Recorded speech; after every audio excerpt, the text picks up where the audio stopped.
দুলাভাই পিছন থেকে আইসা আমার জড়ায়া ধরছে, জড়ায়া ধরে আমার সামনে থেকে ঘুরে, মানে কি বলবো, আমাকে বলার মতো কোনো সুযোগ দেয় নাই আমার দুলাভাই।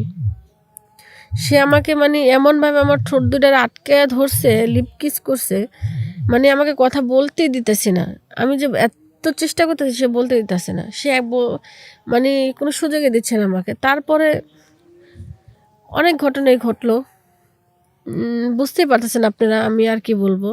সে আমার আপা ভেবে অনেক ঘটনাই ঘটে গেছে, যেহেতু এতদিন পরে তার ওয়াইফকে পেয়েছে। তারও কোনো দোষ নেই এখানে, আমার তো দোষ নাই, সেটা তো আপনারা জানলেনই। সবাই কেমন আছেন?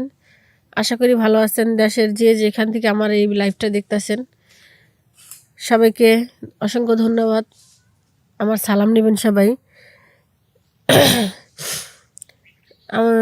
আপনাদের সামনে একটা সত্য ঘটনা নিয়ে আসছি গাজীপুরের। আমরা হচ্ছি গাজীপুরে থাকি, দুটা বোন, বাবা মা। আমাদের খুব সুন্দর একটা সংসার, দুটা বোনের মধ্যে আমি ছোট, আমার বোন বড়। আমরা দুটা বোন খুব মিশুক।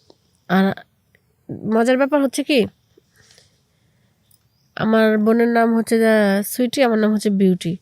আর আমরা দুইটা বোন হচ্ছে যমজ, দেখতে সেম একই রকম। যে দেখবে সেই বলবে যে, মানে আমাকে দেখলে মাঝে মধ্যে বলে সুইটি, ওরে দেখলে বলে বিউটি, আবার ওরে বলে বিউটি, আমাকে বলে সুইটি। মানে কেউ বলতে পারে না মানে আমাদের মধ্যে কোনো অমিল কিছুই নেই, সব দিক দিয়ে আমাদের মধ্যে মিল আছে। তো সেক্ষেত্রে আমার বোনের একটা ছেলের সাথে রিলেশন করে। তো রিলেশন করার পরে কলেজে যখন উঠছে তখনকার রিলেশন করার পরে অনেক দিন ভার্সিটিতে শেষ করে, আর যখন মানে বাবা মা বিয়ের জন্য চাপ দিচ্ছে, তখন ছেলে কথা বাসায় বলছে। বলার পরে বাবা মা দেখছে, দেখে বাবা মা বলতেছে আচ্ছা ঠিক আছে, ছেলের সাথে তোকে বিয়ে দেবো।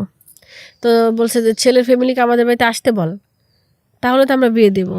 তো ও যা ছেলের ফ্যামিলিকে জানার পরে ছেলের ফ্যামিলি আসে, কথাবার্তা বলে, মানে দুজনের ফ্যামিলির সাথে দুজনের ফ্যামিলি মিলে যায়। যাওয়ার পরে মানে বিয়ে ঠিক হয়। আমার খুব আনন্দ হচ্ছিল যে আমার বোনের বিয়ে, আমি খুব মজা করব, সাজগুজ করব, শাড়ি পরবো, খুবই আনন্দ হয়েছে। তো সেই ক্ষেত্রে আমি অনেকই মজা করছি, বিয়ের মধ্যে অনেক মজা হয়েছে, আমি যেরম যেরম চেয়েছি ওরকমই হয়েছে। খুব মজা করে আমার বোনটার বিয়ে হয়েছে। তারপরে দুলাভাই বাসায় যখন গেছে, মানে 2-3 মাস পরে বোনকে আমরা নায়র আনতে গেছি, নিয়ে আমাদের বাড়িতে নিয়ে আসছি বোনকে। নিয়ে আসার পরে আমার বোন খুব সুখী ওই বাড়িতে। ও শ্বশুর শাশুড়ি ননদ ভাসুর দেবর সবাই ওকে খুব আদর করে, অনেক আদর করে। আমার বোন সবসময় আসলে বলতো, ওদের খুব গল্প করতো আমার বোন ওদের খুব গল্প করতো, ওদের এত প্রশংসা করতো যা বলার বাইরে। ওর মুখের থেকে ওদের শ্বশুরবাড়ির ফ্যামিলির প্রশংসা শুনে আমার বাবা মা খুব খুশি হতো, কিন্তু কখনো বদনাম শুনিনি আমার বোনের মুখে থেকে, সবসময় সুনামই বলতো। কারণ হয়তো ভালো আছে দেখে আমার বোন ভালো বলে, খারাপ থাকলে খারাপ বলতো, মানে সেটা ওর ব্যক্তিগত ব্যাপার। ও সংসার করে, ও মানুষের সাথে ওদের সাথে থাকে, ও বুঝে কে কেমন। আচ্ছা যাই হোক, তারপরে আমার বোনের সাথে কথা বলা, আমার বোন প্রায় 4-5 মাস পর আমাদের বাড়িতে আসে। আব্বু যা নিয়ে আসে ওকে। আসার পরে সপ্তাহখানিক থাকার পরে দুলাভাই আসে। তাও দুলাভাই আসছে সন্ধ্যার পরে, কারেন্ট চলে গেছে ওই টাইমে। তো দুলাভাই জানতো না যে আমরা যমজ, কখনো দুলাভাইয়ের সামনে একসাথে 2 বোন আসতাম না। আর আমি যে তারটা শালি আসছি সেটা সে জানে, কিন্তু কখনো আমি তার সামনে যাইনি, কারণ এটা সারপ্রাইজ ছিল দুলাভাইয়ের। আর দুলাভাই ঢাকা থাকতো, তো তাই আমাকে কম দেখছে দুলাভাই। আর আপুরে বলছিলাম, আপু তুই কখনো দুলাভাইরে বলবি না, একসাথে হবো দুলাভাইয়ের সাথে তখনকে আমরা বলবো।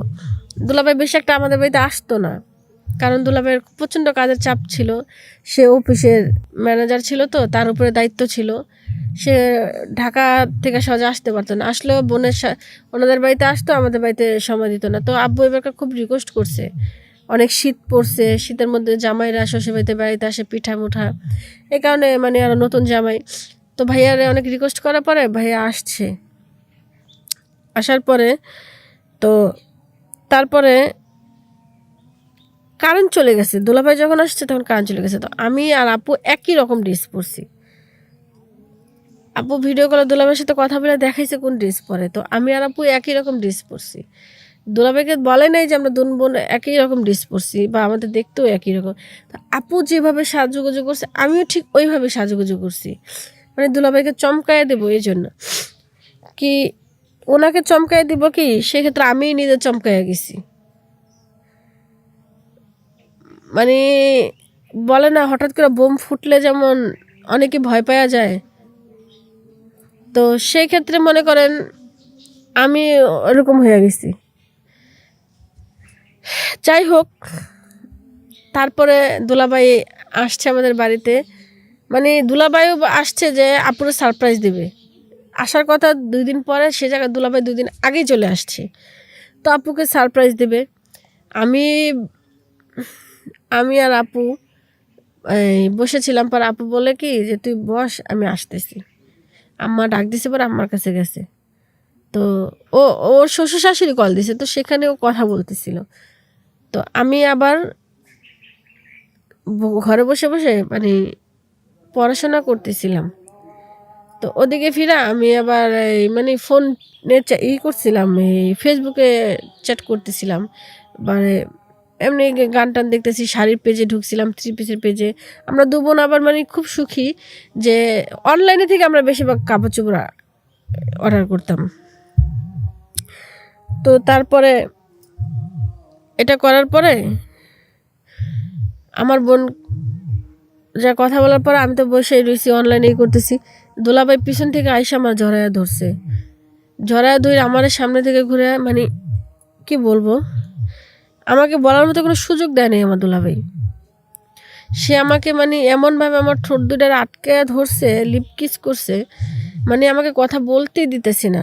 আমি যে এত চেষ্টা করতেছি সে বলতে দিতেছে না, সে মানে কোনো সুযোগই দিচ্ছে না আমাকে। তারপরে অনেক ঘটনাই ঘটলো, বুঝতেই পারতেছেন আপনারা, আমি আর কি বলবো। সে আমার আপা ভেবে অনেক ঘটনাই ঘটে গেছে, যেহেতু এতদিন পরে তার ওয়াইফকে পেয়েছে, তারও কোনো দোষ নেই এখানে, আমার তো দোষ নাই, সেটা তো আপনারা জানলেনই। পরে যখন কারেন্ট চলে আসছে হঠাৎ করে, দুলাভাই তো আমাকে দেখে অবাক, সে আমাকে দেখে পুরাই অবাক, মানে সে কিছু বলতেও পারতেছে না, কিছু ই করতে পারছে না। কতক্ষণ আমার দিকে তাকায় চোখ দুটা দিয়ে অঝরে পানি ঝরতেছে। পরে আমার পায়ে ধরে ফেলছে, পায়ে ধরে আমাকে বলতেছে, বোন তোর কাছে আমি মাপ চাই, আমি যা করছি আমি তোর আপাকে ভেবে করছি, আর অন্ধকারের মধ্যে আমি খেয়াল করিনি। পরে আমি বললাম যে দুলাভাই আমি এখন কি করব। পরে দুলাভাই আমার পায়ে ধরে অনেক কাকুতি মিনতি করতেছে, অনেক কান্না করতেছে। পরে চিন্তা করলাম আমি যদি এই কথা কারো কাছে বলতে যাই তাহলে আমারও মান সম্মান চলে যাবে, আর দুলাভাইয়েরও মান সম্মান চলে যাবে, আর আমার আপার সংসারটাও নষ্ট হয়ে যাবে। তো আমি চাই না আমার আপার সংসারটা নষ্ট হয়ে যাক। তো সেই ক্ষেত্রে আমি কাউকে কিছু বলি নাই, দুলাভাইরে বলছি আচ্ছা ঠিক আছে আমি কাউকে কিছু বলবো না। পরে দুলাভাই ঠিকঠাক হয়ে বসছে, পরে আপার যা খবর দিচ্ছে, আপা দুলাভাই আসছে, যা রুমে যা। আমার লাইফে যে এত বড় একটা ঘটনা ঘটে যাবে আমি কখনো বুঝতে পারিনি, সত্যি কথা। মানুষ মানুষ মারতেই ভুল হয়, তো সেই ভুলটা নয় আমারও হয়েছে, বাট আমার দুলাভাইয়েরও হয়েছে। তাকে তো আর আমি এখন কিছু বলতেও পারতেছি না, কিছু করতেও পারতেছি না, কি বলবো তাকে, আমি বলার মতো কোনো ভাষা আমার কাছে নেই। একটা কথা কি, মানুষ না জেনে ভুল করলে তাকে ক্ষমা করে দিতে হয় বলে, আর জেনে শুনে ভুল করলে তো তাকে ক্ষমা করা যায় না। আর আমার দুলাভাই সেটা না জেনেই ভুল করছে, সে আমার হাতে পায়ে ধরছে, কান্নাকাটি করছে, এখানে তো তার কোনো ভুল নেই, আমি তার কোনো ভুল দেখতেছি না। তারপর আপনাদের কাছে আমি এইটুকুই বলতেছি যে আপনারা কোনো বাজে কমেন্ট করবেন না, যে হ্যাঁ দুলাভাইয়ের সায় আছে, শালিরও সায় আছে, এখানে কারো কোনো নেই। অন্ধকার রুমের মধ্যে কারেন্ট চলে গেছে, সে আমাকে খেয়াল করেনি। তো যাই হোক, যেটা হবার হয়ে গেছে।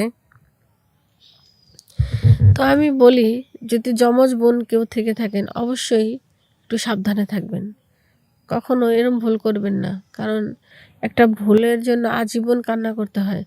ভুল হয়ে গেলে কান্না করবেন, ভুল না হলে তার কান্না করবেন না।